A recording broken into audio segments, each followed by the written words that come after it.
everyone, my name is AJ, and I haven't come up with a good intro yet. Today is a very exciting video because I am officially monetized. After literal years of hard work, I have finally met all the requirements to get paid for ads that are put on my videos. This is a literal dream come true. I have wanted to be an art YouTuber ever since I was 13 years old, and now I'm finally doing it. Maybe I'll never make enough money off of it to make it my career, but that doesn't matter to me. Thanks to all of you, I have finally achieved my dream. I appreciate every single one of you so much, and I hope you will all come with me into the next chapter of my artistic journey. To celebrate this enormous achievement, I made a community post a few days ago to ask you all for drawing requests. I'll be doing 4 today. The first request comes from my patron and sponsor of the channel, Mercer Scott Holt. Would love to see your take on Cain. For context, on my Patreon, I made some designs for Abel and Seth for my Has-Been AU, the bed and breakfast for former baddies. Abel and Seth were 2 of Adam and Eve's only named children in the Bible, and I really wanted to draw them, so I did.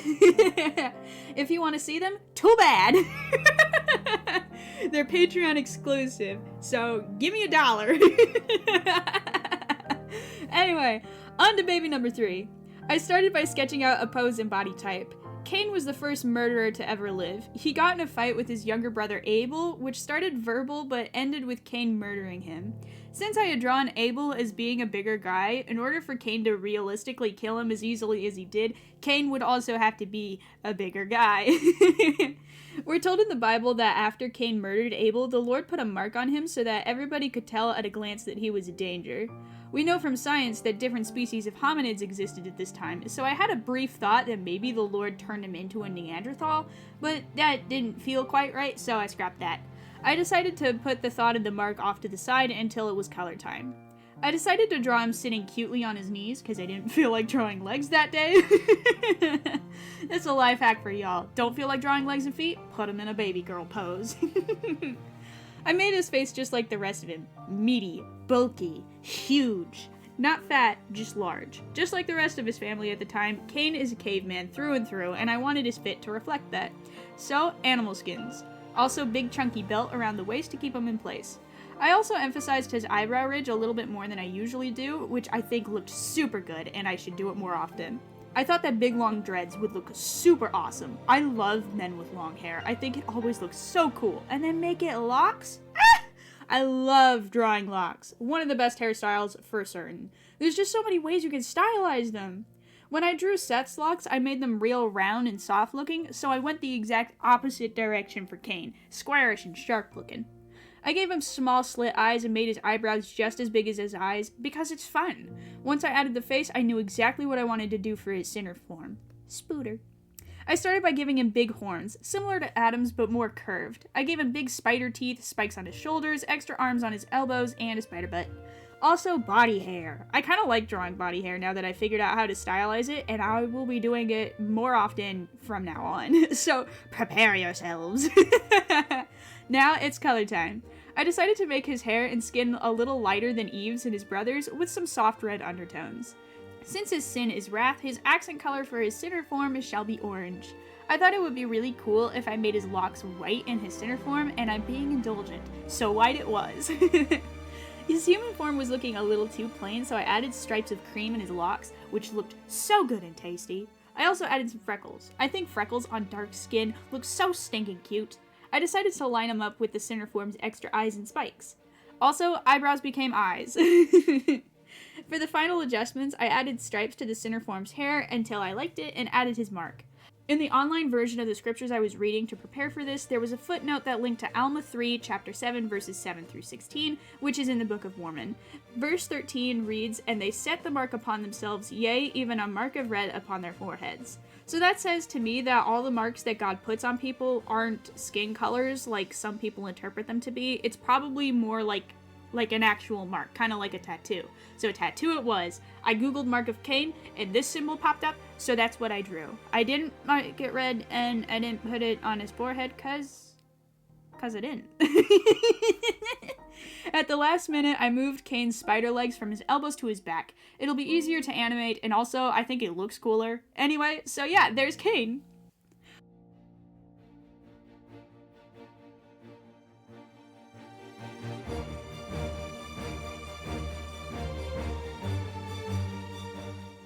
Our next request comes from EllaJazz4861. I really enjoy seeing you reimagine Undertale AUs. Maybe you could do a Frisk reimagining. From any AU really, but I'd love to see what you do. Thank you so much for the kind words, that means a lot to me. My favorite version of Frisk is from Flowerfell. I think Flowerfell is a super underrated AU. Every time Frisk is killed in this AU, the timeline resets and their body grows a flower. These flowers cannot be removed as they will hurt Frisk. Sans kills Frisk several times, but every time they return and eventually make friends with him. He realizes that the kill or be killed mantra of Underfell wasn't as true as he was raised to believe, and decides to help Frisk get to the barrier in order to break it. I think. Unfortunately, due to repeated theft and harassment, the original writer took down their work. Since Frisk was an adult in this AU, many people wanted Frisk and Sans to be in a romantic relationship and harassed the creator relentlessly for refusing to make it canon. Their story was stolen many times and edited slightly to make Fran's canon. So much Fran's fan art came out of this AU that a lot of people, myself included, thought it was canon. I didn't realize until only a few years ago when somebody made a deep dive on the AU's history that we were all wrong. Since aging up a child character to ship them with an already adult character is a very murky gray area of morality, a lot of anti-shippers went out of their way to send the creator death threats and continual harassment. Harassment from Fran's shippers, harassment from anti-Fran's shippers, and repeated theft was just too great a cost for a simple Undertale AU, and now the original story is lost forever. Which is really too bad, because I would have loved to have read it, and now it's gone forever. However, that doesn't mean I can't make my own reimagined AU for other verse based off of the information I do have. Behold, After Flowerfell. After Flowerfell is an AU I first came up with the idea for a few years ago. In this AU, Frisk sacrifices themselves to break the barrier and free all the monsters from the underground. After their body disintegrates into flowers, they become a flower monster just like Flowey. The AU's plot would be a slice of life type thing. It would be Frisk and their monster friends adjusting to life on the surface and figuring everything out. Something fluffy and peaceful that you don't need to think too hard about. I gave Frisk their signature bob cut and the usual Underfell fit, black turtleneck sweater with red stripes and black shorts. I thought it would be cute if they were wearing Sans' jacket, and it also means that I don't have to draw hands. For their shoes, I used my own shoes as reference. Simple tennis shoe, but with super thick soles. Last thing to do was cover them in flowers and leaves. I also added, some curly black stem things. I don't know what exactly they are, but they're a vibe. And that's all that matters. Now it's color time. Since any AU I create belongs to Otherverse, I will be using my soul color chart as reference. I picked balance for Frisk's skin, confidence for their hair, heroism for the flower petals, and kindness for their leaves. Also determination for the red stripes, because... duh. This is a version of Frisk after all. For Sans' jacket, I decided on black as a neutral, and for the accents, I went with justice. The bright yellow of justice was a little too overpowering to be the color of the fluff, so I also went with heroism there. Though Sans isn't exactly heroic in this AU, he can be when he steps up to the plate. I also put some anxiety on the inside of his jacket because the boy is hiding that he is scared all of the time. I also drew a bad little sketch of Frisk's flower form, which is the form they'd be in most of the time in the actual... If it were a show, this is how I would usually draw them.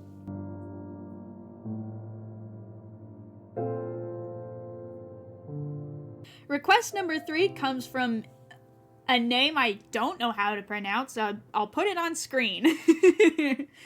They asked me to draw Adam and Eve making out.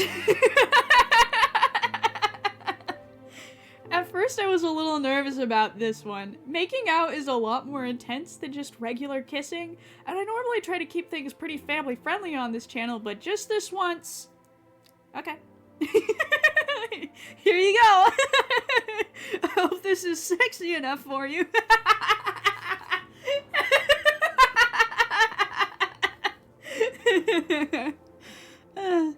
Our last request comes from Paradox29, who asked me to draw Adam and Eve being wholesome. The second I read this, I knew exactly what I wanted to draw. I was going to draw Adam and Eve laying in the grass underneath a tree together. It took me literal hours of fiddling and changing things before I finally got the poses right. Legs are hard. Perspective is hard. Arms are hard. Everything's hard. But I prevailed! Since Since the scene is taking place in heaven, this is my opportunity to draw them in the clothes they would usually wear. I think Adam would wear his uniform all the time. I think the only time he would ever take it off is when they're inside their own home. Since the outside is a public place, full uniform for him, including the mask.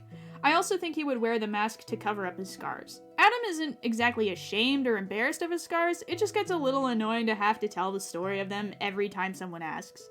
If the other angels are anything like the people that I know at church, they're aggressively friendly, easily concerned, and very curious, with no understanding of what kinds of questions are a little too personal to be asking strangers. They mean well, of course, but it can be a little bit annoying. Easier to just avoid the conversation altogether by covering up the conversation starter. My boy Adam is ready to drop everything and get to work at the drop of a hat. Anytime he is asked to do anything, he is ready to serve, and he's always dressed to go off and do stuff. Much to Eve's annoyance. Eve, though, would not be in her uniform all the time. I don't think Eve likes her uniform very much. Eve strikes me as the type of person who just doesn't like clothes just in general. When she gets to decide what she wants to wear, it's gonna be stuff that's super loose and light, so it doesn't feel like she's wearing much of anything. The first thing that came into my mind was silk, specifically Egyptian silk. Egyptian silk dresses were extremely light and very sheer. It's the perfect garment for my texture-sensitive little lady. Of course, modesty is still an issue. You can't just walk around in completely sheer fabric. So I decided to give Eve a loose-fitting underdress. For extra flavor, I styled the underskirt to look kind of like leaves as a reference to the fig leaf skirts they wore when they first got kicked out of the garden. I also thought it would be really cute for this piece to let Eve release the fro. Now, I can't talk about Adam and Eve without complaining about Has-Been Hotel just a little bit, so that's what I'm gonna do now. I want to complain about heaven, specifically the aesthetic of it. We don't see too much of heaven, but what we do see is that it's a city. A freaking city. Everything is paved over, everything is man-made. It sucks! Now, I know this is a completely subjective thing that comes down solely to personal taste, but I hate cities. I hate drawing them, I hate looking at them, I hate living in them, I hate everything to do with cities. Cities are cramped, they are overstimulating, they're bad for the environment, they're awful, they stink, I hate them. I think the story would be assisted a lot if heaven was the total opposite of hell. Almost everything we've seen of hell is city. Even in Hell of a Boss, the spin-off series, almost every environment we go to is more city. I don't want heaven to look like a city! I want something different! I want something new! I want heaven to look like the most peaceful and relaxing place to be ever. No hustle and bustle, no stress, no one has anywhere to be, nothing's going on. A place where you can just take a breath and be still. There is no better feeling than just being at peace. When your mind is quiet, when everything around you is quiet, and you can just be at one with the world around you. Basically, I want heaven to have the same vibe as a Studio Ghibli nature scene. Studio Ghibli has the best nature scenes in all of animation. It's not afraid to get rid of all of the background music and all of the dialogue and let you just sit in the ambiance in the moment. I want everything in heaven to look like it's alive, everything covered in plants. There will still be cities and buildings, of course, but they'll be coexisting with nature, not separate from it. Like a green apocalypse, except it's supposed to look like that. Also, animals everywhere. I didn't have room to draw that in this piece, but I'm sure I'll get another chance to do it eventually. I did make a few changes to Eve's design that will become permanent moving forward. First, I made her skin tone a little darker. The first time I drew her, I made her a lot lighter because I didn't want to lose the eyelashes, but I have come up with a solution for that.